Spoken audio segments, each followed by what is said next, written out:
It's time for the Douglas Coleman Show. Mr. Smooth and Savvy is joined by guests from all walks of life, from the entertainment industry to authors to political and social commentators, the famous and not so famous, the controversial and the light and fluffy. We have it all. Now, here's Douglas Coleman.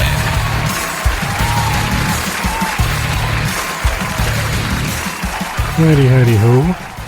Hey. Welcome to the Douglas Coleman Show. It's me, Douglas Coleman. How are ya? Thank you for joining us. Nice to have you with us. As always, we got a lot going on this show today, so I better hurry up. We've got Brian Schodorf here today. Brian is a producer, director, and writer with 12 Emmy nominations and 1 Emmy win in 2012 for his feature documentary, The Wayman Tisdale Story. He's got a new film out currently called Chicago at the Crossroad. It's a documentary film about the epidemic of gun violence in the city of Chicago and takes a historic look at it and why it might be there and offers some possible solutions. Before we get to Brian, we've got our complete radio promotional package playlist, and we've got 2 artists. We're still looking for one more, so if you sign up before the end of July, we're running a special. You will get 2 months of promotion for the price of 1. It's a very good deal. Check out our complete listing details on our website, douglascolemanmusic.com/CRPP, or go to douglascolemanshow.com and click on the complete radio promotional package link. So the 2 artists that we've got to play today, first one up is George Hendrickson, and his song is called Belly of the Beast, and that's followed by Luann Hunt and her track, The Night He Came to Town. So those will be up first, then our interview with Brian Schodorf, and then we've got a second playlist. We've got 2 artists from Music X-Ray submissions. Thank you very much for submitting. We're getting lots of great music on Music X-Ray and always happy to play them. First track will be called Holy Water by Gordon James, followed by Ability by Carby, spelled with a K, K-A-R-B-Y. And to finish it off, we've got a new track by Airport Impressions, who have been on the show before, a great band from Malta. And their new track is called Faith, which I'm happy to play. So lots to get to. Here is Belly of the Beast, followed by The Night He Came to Town.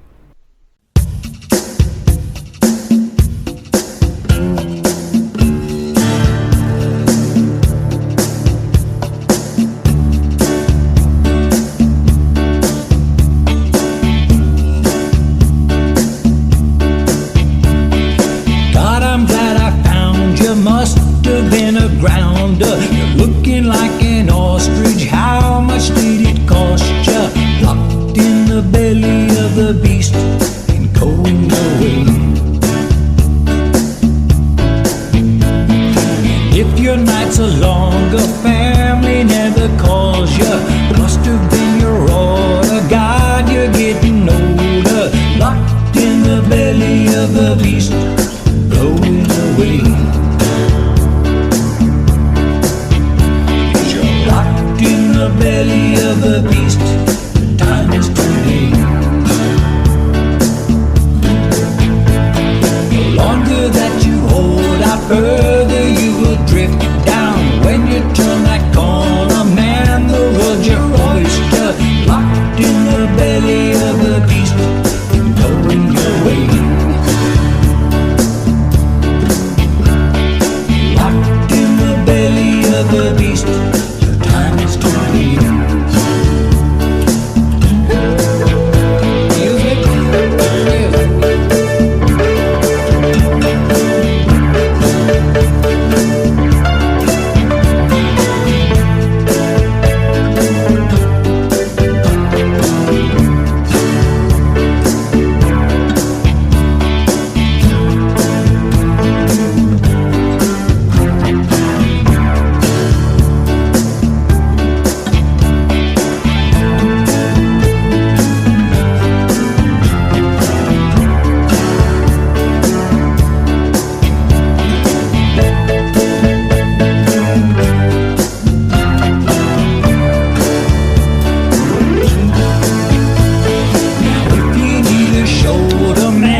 locked in the belly of a beast, including me.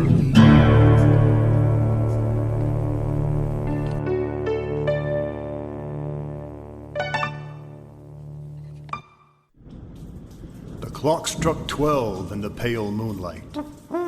The great owl called, the souls took flight.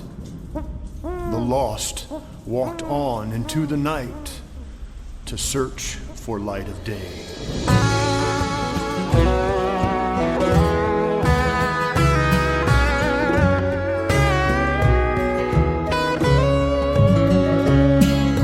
The clouds rolled in, the rain came down, thunder roared, it shook the ground.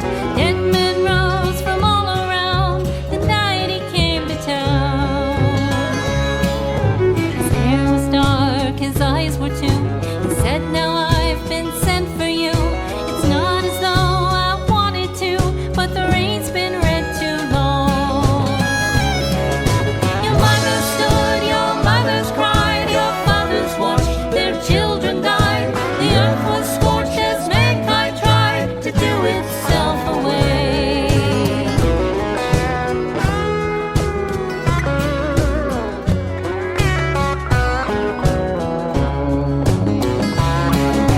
He saw a man up in a tree, another cut off at the knees.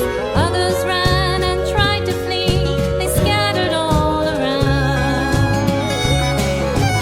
You can run but cannot hide, he said his work was justified.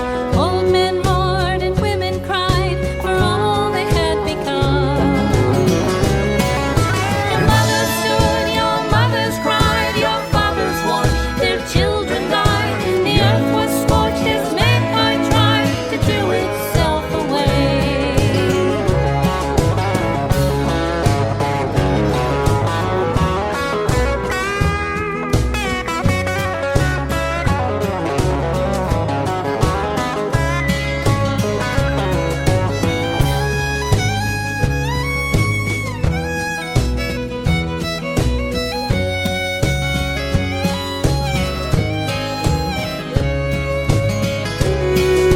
When I arose from that dream, the sky was blue, the trees were green, children laughed and old men seemed to go about their day. The visions that I saw that night gave me pause, gave me fright. I wish the kings and rulers might have seen what I had seen. Your mothers stand, your mothers cry, your fathers watch their children die. The earth is scorched beneath the skies each and every day.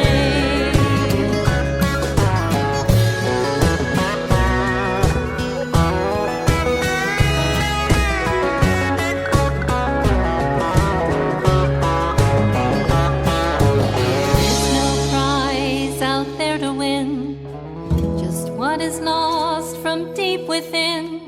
The misery, the price therein, that grows with us each day.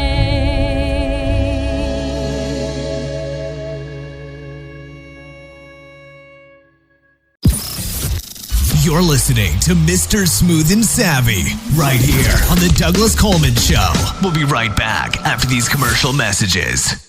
The Douglas Coleman Show is now offering a complete radio promotional package for music artists. Your track will air 28 times a week for 1 month over all of our online and terrestrial platforms, as well as permanently archive on Spreaker, iTunes, and many other sites. Your profile will also be featured in our featured music artists page on our website. With this package, you will also get a 15-minute interview on our show to promote your latest single, EP, LP, or upcoming gig. Similar packages like this can run hundreds of dollars and often are subscription-based. Our package is a one-time fee of just $49.99. Please go to douglascolemanmusic.com/CRPP. That's douglascolemanmusic.com/CRPP for complete details. Let's work together to get your music heard. Tired of living in a culture of lies, fake news, and alternative facts? The Pro-Truth Pledge reverses the tide of lies by calling on politicians, and everyone else, to commit to truth-oriented behaviors. The pledge asks signees to commit to 12 behaviors that research in behavioral science shows lead to truthfulness, such as clarifying one's opinions and the facts, citing one's sources, and celebrating people who update their beliefs toward the truth. Private citizens who sign the pledge get the benefit of contributing to a more truth-oriented society. Public figures get more substantive rewards for signing the pledge in the form of positive media and public recognition. The pledge crowdsources the truth by asking volunteers to evaluate the statements of public figures who sign the pledge. Take the pledge, demand that your elected representatives do so, and encourage your friends to take it at protruthpledge.org. Hi, this is John Morgan, production supervisor for DJC Productions. And you're listening to The Douglas Coleman Show. Okay, please welcome to The Douglas Coleman Show, Brian Schodorf. Hi, Brian. How are you? Hey, Douglas. Hey, everybody listening. Thank you for having me on. I appreciate it. Oh, my pleasure. Thank you for coming on the show. Let's see, you are a producer, writer, director. Has that been what you've been doing your whole life? Or did you do something else first? Yeah, when you talk about video, you go to film school, right? And you want to do the movies. And so when I went, I said, well, I don't know how realistic that is to do narrative films in Hollywood. So I said, okay, I'm going to get a television degree. So in case I need to learn how to edit regular video to do that wedding that's going to pay the bills, film the wedding or do the car commercial or something like that. So I'm an editor, producer, writer, director. And, with this latest film, one of my friends told me, one of my co-workers, one of my employees, he said, you get discouraged when you're doing documentaries and big projects because they take so long. And he said, well, listen, you're just going to have to quit pouting and be the writer, producer, director, editor, and get on with it, So, yeah, sometimes you have to wear multiple hats most of the time when you're doing your own projects. Well, I think so. I think DIY, thanks to technology, DIY it requires you to be versatile and wear multiple hats. I think the old line was something like head cook and bottle washer, so you kind of have to do from one end of the spectrum to the other. Yeah, that's typically how it works. Nuts to bolts. Soup to nuts. Soup to nuts. I think it's soup to nuts. Exactly. I never understood that, but I'll take it. Okay, so the film this is a documentary film, and it's called Chicago at the Crossroad. Why don't you just tell us a little bit about the film? First of all, is the film out yet, or is it still in production? Or the film had its world premiere in Miami 2 weeks ago. Oh, great. At the American Black Film Festival. And for people who aren't familiar, it's the ABFF. It's the biggest film festival I've ever been to. I mean, it was quite impressive. It was kind of like a convention and a film festival all wrapped up into one. And so it's the fourth largest film festival in the country, and it was a great place to premiere the film because the film is about the Great Northern Migration of African Americans from the South to the North, and really everything since then that has happened. So for the American Black Film Festival, which specializes in the African American story, it was a great place to premiere it. So we'll be having some more premieres, but we're waiting on those other festivals to get back to us. So we're doing the festival circuit right now, and soon enough we'll be able to find it other places. Okay, so Chicago at the Crossroad, the story, it's a documentary. The story is basically, correct, you go through the history of the migration of African Americans from the South to the industrial North it was primarily after World War II, right? Is that when the big push? That's kind of the film in a nutshell. But just to give you a little foresight, today you have communities that are disinvested, not much opportunity. the environmental circumstances, specifically in Chicago as a case study. Now, there are other cities around the country. Most cities actually were built similarly to the way Chicago was, geographically separated by race. I don't think there are many urban areas in the United States that weren't created like that, with policies from de facto segregation such as redlining and blockbusting, and there are different kinds of segregation. But to get back to your point, and Chicago's seen both de facto and de jure segregation, one being by institutions such as insurance companies, mortgage lenders, and a certain level of segregation by our own socioeconomic makeup, a little self-segregation. And on the other half is the de jure, J-U-R-E, segregation, and now that would be housing policies, government policies, which we saw in housing, specifically in Chicago, which we can get to that. But to your point, it actually happened in 3 waves. The first wave was from probably the late teens or early teens to World War II. So that was the first wave of the northern migration. And if you look at the map, each state picked a city. It's kind of geographically whatever you were closest to.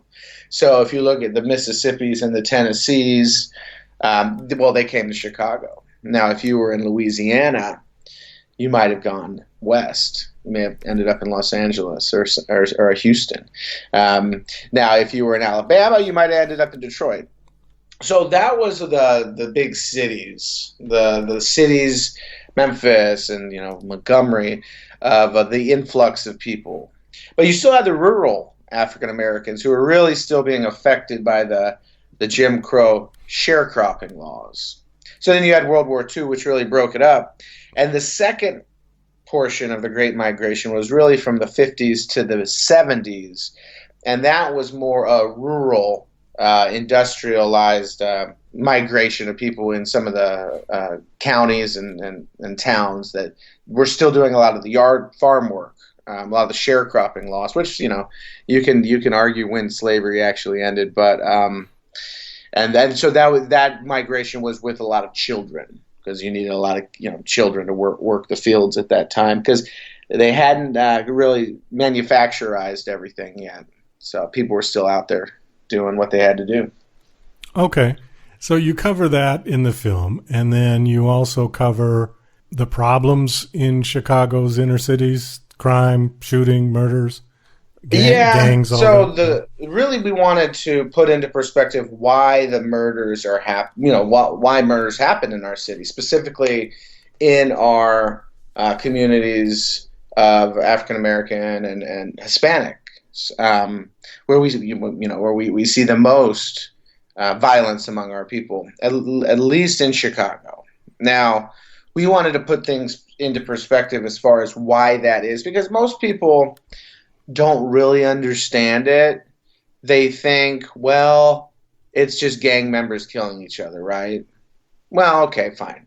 There's some certain truth to that, but people don't understand that when we talk about housing, when we talk about segregation, when we talk about where you live, it really ties into where you go to school, what violence you're exposed to, how likely it is that violence is committed against you if you're a victim of a crime, where you shop for groceries. So all of those things are factored in. So the film really gives you not just a snapshot, but an in-depth exploration of environmental circumstances that are factored into violence. And you have to start by understanding how the communities were created. Why don't you tell us about that?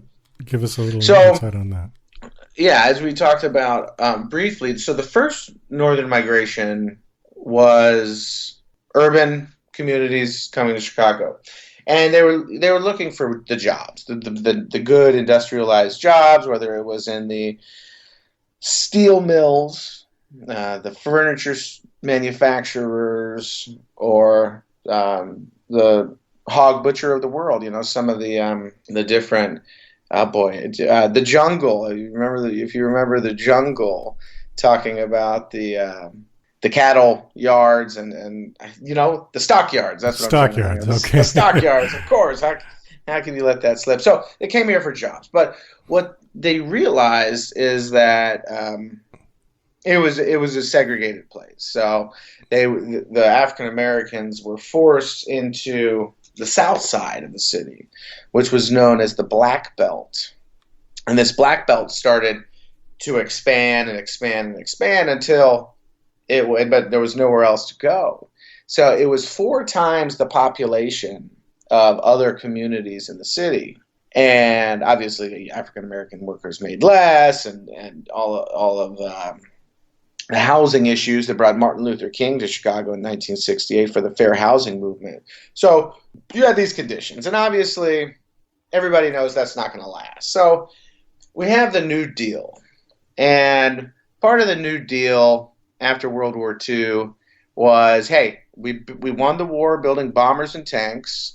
Well, let's do the same thing with housing. Let's incentivize government funds into cities to solve this housing crisis we have, because obviously people need a place to live, and specifically in Chicago, in these what became slums on the south side, they were uninhabitable. There was no running water. There was no modern heating system. There was no bathrooms in the houses. And you're looking at 40s and 50s, and like, okay, something has to change, and the roofs were falling in. So they were called kitchenettes, and a few families would share this one small house. So they said, okay, we got to raise the slums. So let's raise the slums, but it was still rooted in a lot of segregation tactics at the time, in the 40s, 50s, and 60s. So, well, we have to replace this with something, so let's build up. So what came into play was your modern American high-rise public housing building. And they were pretty nice at first, but there were a few major flaws that played into. So I would call this as the second wave of your major segregation in your modern American metropolis, and that would be high-rise public housing. So the first was creating the slums. But at the time, you still had the doctors and the dentists and all of the middle class and upper middle class African Americans. So this is before the suburbs were built. Okay, this is before the highways to the suburbs were built. That was right around the time high-rise public housing was being built. You following me? Yeah. Go on. Should I just keep going? Yeah, just keep going. I'm not falling asleep. I'm just listening. Okay. So now you have these buildings. So in Chicago, there were 28 or 29 high-rise public housing communities built in just a few decades.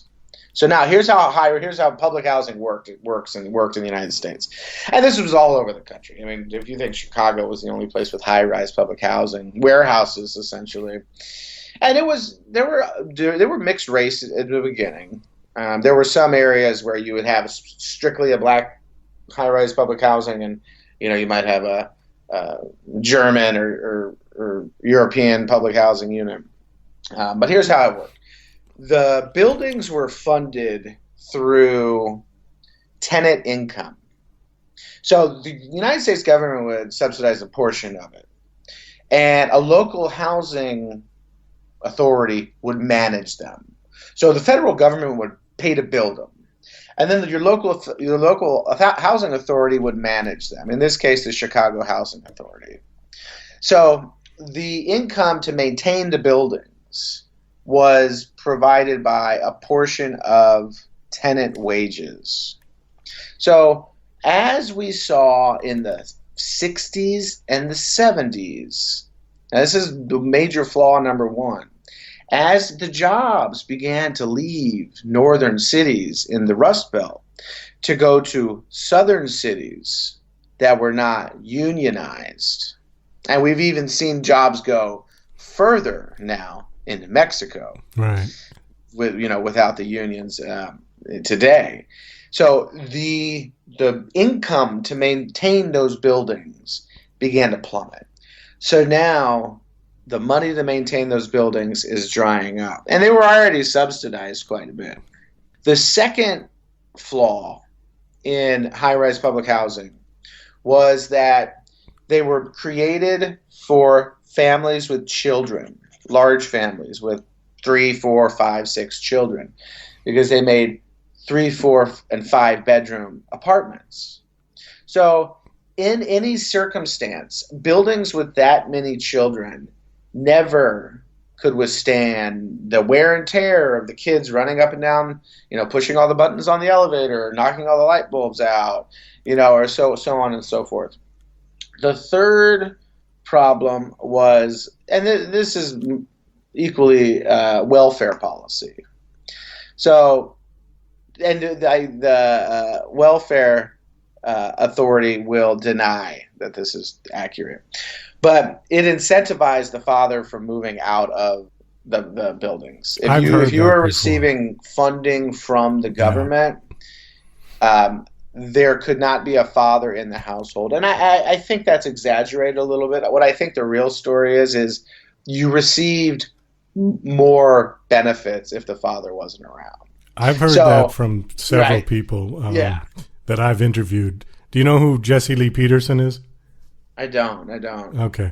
He's a pastor in L.A. who has a radio show and a YouTube show, and that's definitely his biggest criteria for reasons of poverty and crime in the African American community is the absence of the father and the incentive for the father to leave because of the government benefit. He talks all about that, but go ahead. Yeah, and you can do a whole documentary on that. Sure. And I actually Googled him. I'm going to reach out to him. He looks like might have a good conversation. Check out my interview. I did him about a year and a half ago. It's in the archives. Cool. Yeah, I'll check it out. So, and so I'm not saying that fathers weren't around.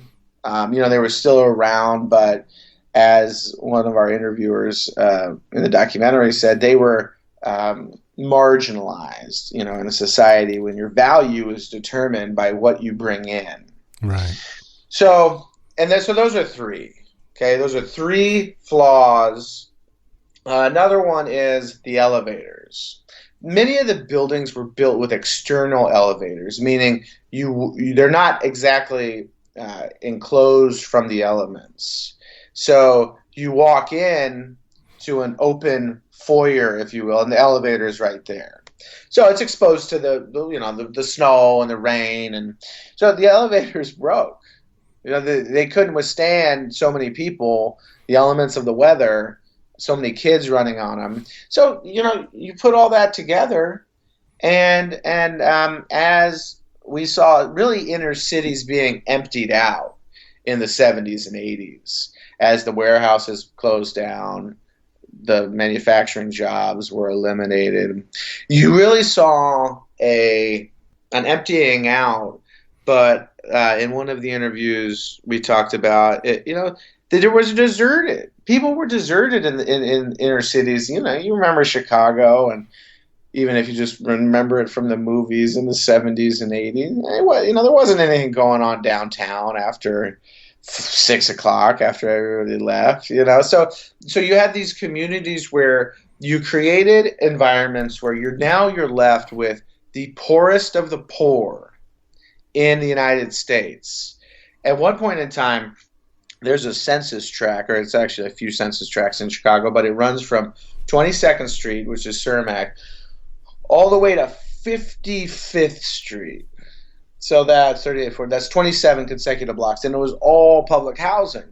So you had 5 different developments in this one corridor. It was called the South Street Corridor, and within that 27 blocks, you had 4 of the most impoverished census tracts in the United States.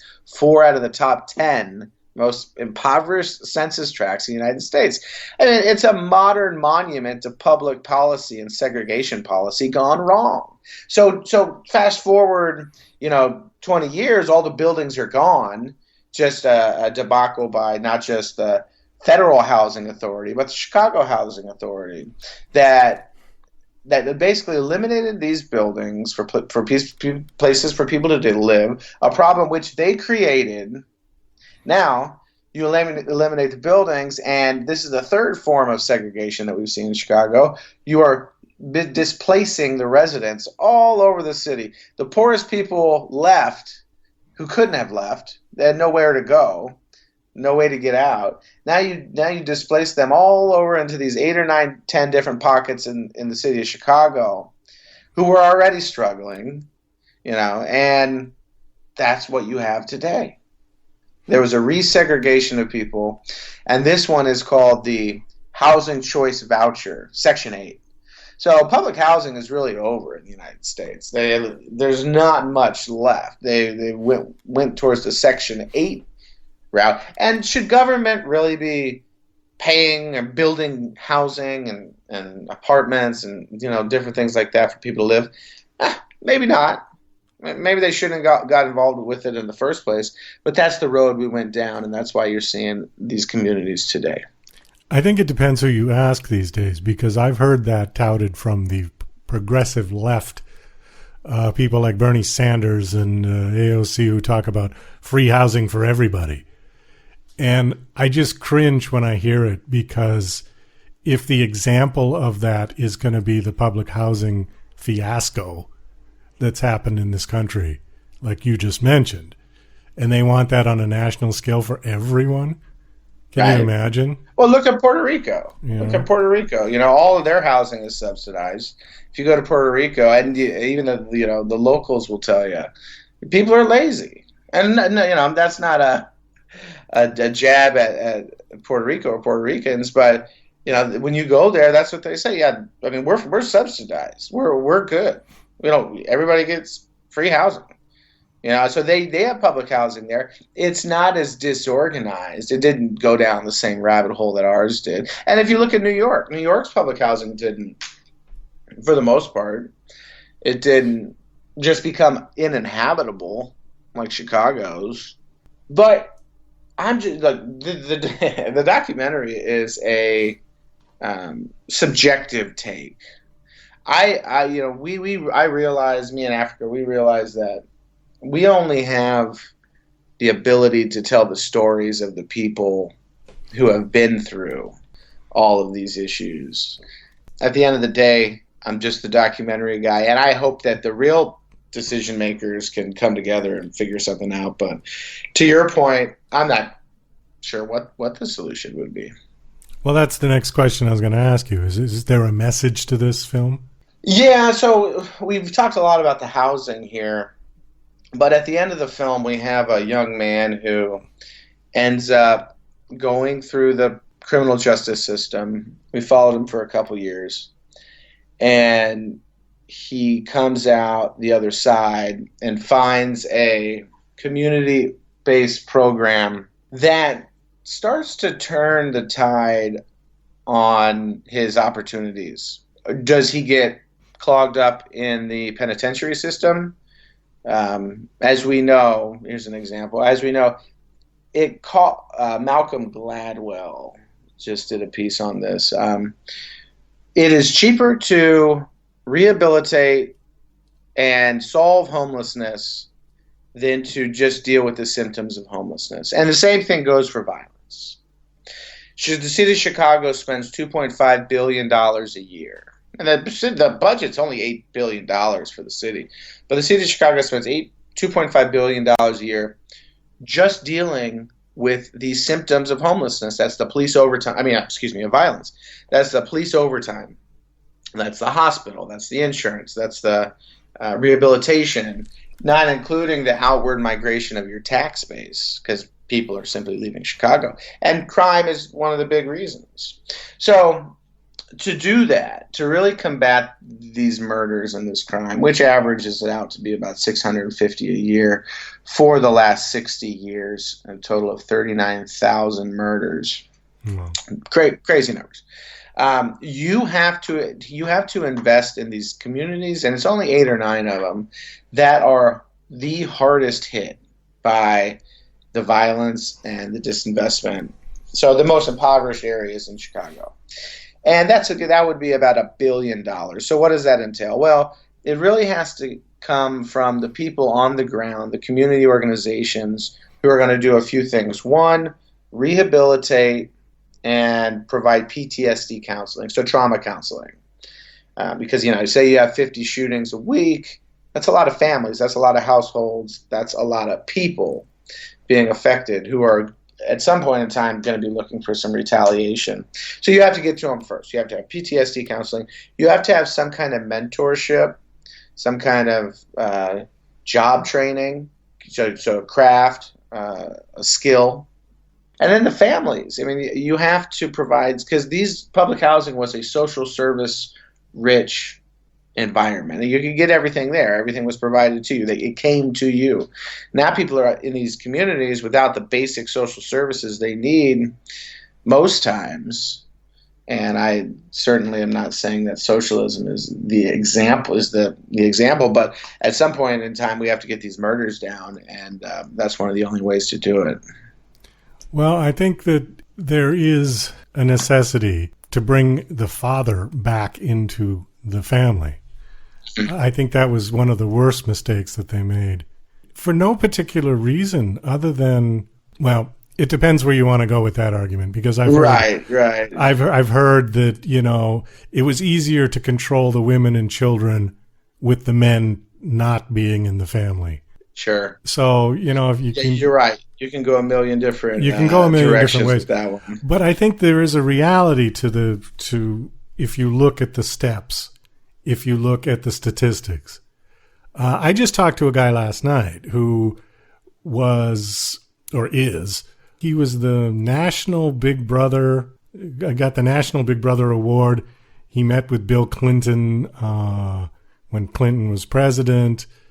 He has worked in the Los Angeles juvenile correctional facilities for 30 years, he said. Mm-hmm. And he had that was his specific thing. He said that, the majority of the ones that he deals with are young black males. And he said like 90% of them have no fathers or no fathers in the house. And he said these boys, he sees them as young as 8, 9 years old. They need a male role model badly.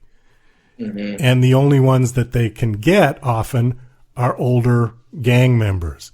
And that's why they end up in the gangs, Yeah, and that's where the mentorship comes in. I mean, I don't know how you reverse that stigma, of the fatherless household and the realities of it. That is something that has been developing for, hundreds of years. And I'm certainly above my pay grade to offer solutions on that. But I can say that young men in Chicago, young black men between the ages of 16 and 24, 60% of them are both unemployed and out of school. Yeah. So when you talk about offering resources to communities, you have to prepare communities to be able to accept these resources. So say we did go in and there's $75 million of incentives to take into the communities just in Chicago and provide some of these resources. Well, people actually have to be on the ground preparing the communities to accept those resources. There was a job fair every summer called One Summer Chicago, and the constant complaint is that we have a X number of jobs, but only 40 to 50 of them are being filled. That's because people don't know about them. You actually have to have people out there in the streets, on the corners, going door to door, doing the legwork, doing the hard work that needs to be done. So it starts with your mentorship, and you have to take it from there. But that takes money. It takes investment and commitment. And commitment from people. Right. Are people really invested in this? Or are there enough people? Well, I think if the jobs are there, the resources, I think we would see people getting involved. All right. The film is called Chicago at the Crossroad. Okay. A documentary filmed over 10 years in Chicago that really puts into perspective the violence that we see to the past of historical consequences that we have found today. And where is the film available that people can see it? Right now, visit chicagoatthecrossroad.com. You can view the full trailer. You can also check out our Instagram and Facebook pages at Chicago at the Crossroad. And you will find updates there. We will let you know when it's coming to your city and when it's coming to a national network. Wonderful. Brian, we got to wrap it up. Thank you so much for coming on. It was a very informative conversation with you. Best of luck with the film. I hope it does well. All right. I appreciate it. You're listening to Mr. Smooth and Savvy right here on The Douglas Coleman Show. We'll be right back after these commercial messages. Hi there, this is Stuart Epps, record producer. This is my story about Elton John, working with him in those early years, going back to 1967 at Dick James, all the amazing tours, those first recordings, going through to Rocket Records, and it's an amazing story about his incredible rise to stardom and my part in that. So look forward to taking you on that journey. So here we go. Yeah, and to order this great audio CD, please just email me at stuartepps@talk21.com. That's Stuart, Stuart, Epps, EPPS, at talk, TALK, 21 in figures.com. Stuart Epps at talk21.com. Email me and I'll give you all the details for buying this brilliant audio disc. Thank you. Bye. DJC Music and DJC Productions are pleased to announce a brand new website. We have started a listing website for radio show hosts as well as potential show guests. This is a meeting site where hosts and guests can come together. Show hosts can list their show and types of guests they're interested in booking. Potential guests can list their talents, bio, accomplishments, or anything they feel makes them an interesting radio show guest. There are no recurrent payments, only a one-time $5 listing fee. Your listing will stay up until you decide to cancel. Previous guests of The Douglas Coleman Show are welcome to submit their guest listing free of charge. Go to radiohostsandguests.com. That's radiohostsandguests.com. Acclaimed author of Garden, Jane Yates brings you the first book in a new trilogy, Octopus Pirate, a story of a foundling who has unusual talents, such as the ability to communicate with octopuses. As a baby, he was washed up on an island off the Scottish mainland. An eccentric former nun who lives alone with cats brings him up. He joins a circus and narrowly escapes plots against him, flees to Cornwall, builds a replica pirate ship that's also an airship to travel back in time to fight real pirates. Get your copy today from Amazon, only 99 cents. Are you an independent musician? How would you like to have your songs played on hundreds of radio stations just like the one you're listening to right now? Join MusicSubmit.com and we'll promote your music to radio stations and blogs in your genre. It's free to set up your account, and we guarantee your music will be considered for airplay by radio stations worldwide. Why not sign up today? It's free. MusicSubmit.com. Radio promotion for indie musicians.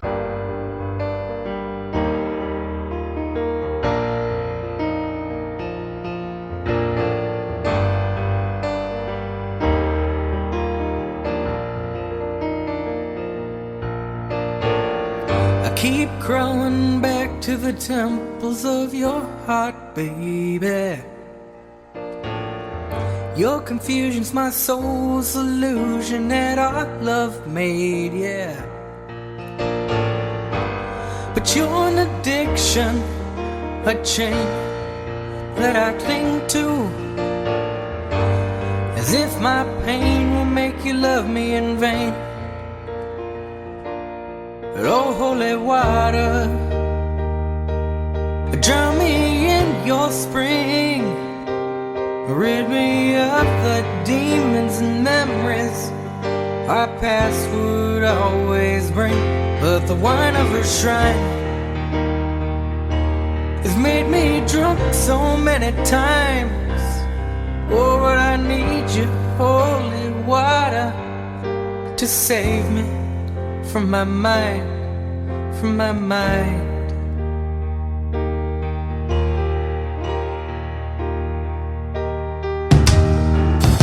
I told my memories to fade away now, baby. Too strong, they came back into my heart to stay, yeah. I'll do anything to burn away this love. To God above, my empty soul will pray. Oh, holy water, drown me in your spring. Rid me of the demons and memories our past would always bring. The wine of a shrine has made me drunk too many times. Oh, but I need you, holy water, to save me from my mind, from my mind.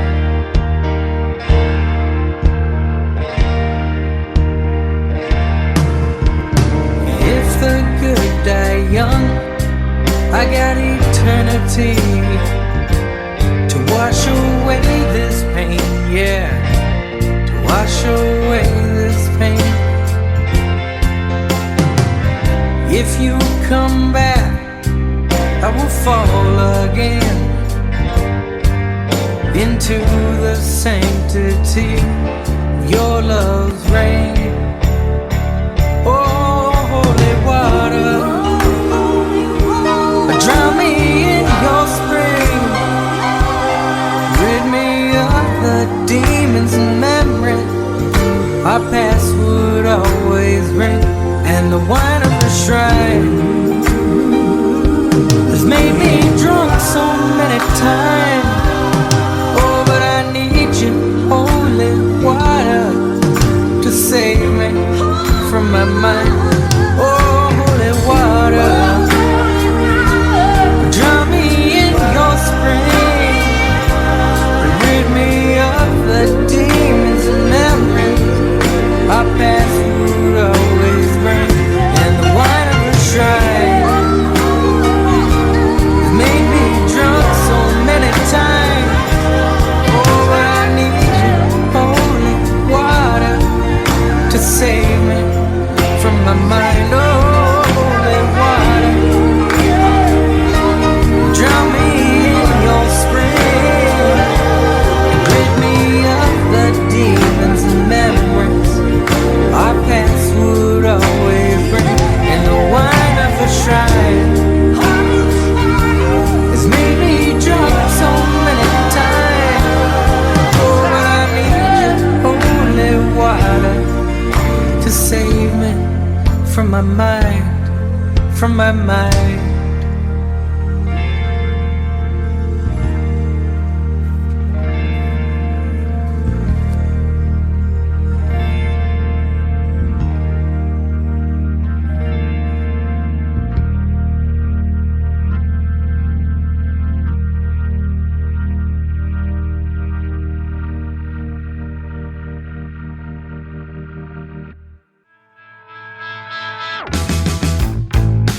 No one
no one knows your grave.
Is it all that you want? Is it all you need? And I will have faith, and I will have goals. Is this all you cried for? Is this all you feel? And I will have faith, I will have faith. Every single word, singing high, every single door that I will open will be high. Every single word, would you tell me higher and blinder we go.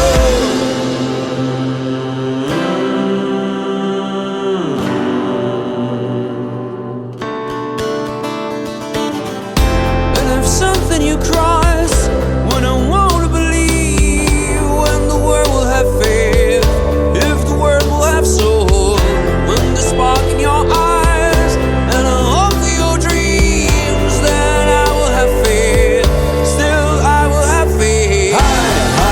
Every single word, singing high, every single door that I will open will be high.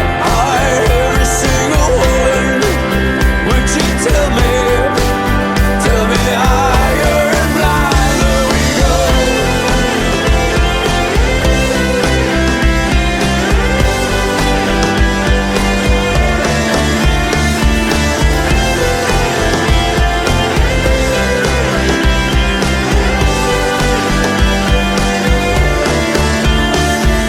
I will always heal the night.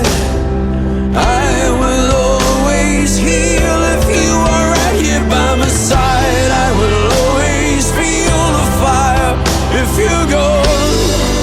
So have faith in us again. I will always heal the night. I will always heal if you are right here by my side. I will always feel the fire if you go. So have faith in us again.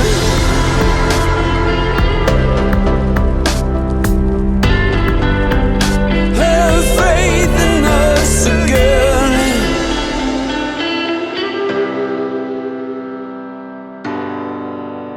Have faith in all you can. Well, that's about all the time we've got for the show today. I want to thank my special guest, Brian Schodorf. Thank you very much, Brian. Best of luck with the film. Also, thank you to George Hendrickson, Luann Hunt, Gordon James, Carby, and Airport Impressions for their music. This is Douglas Coleman saying I'll see you when I see you. To the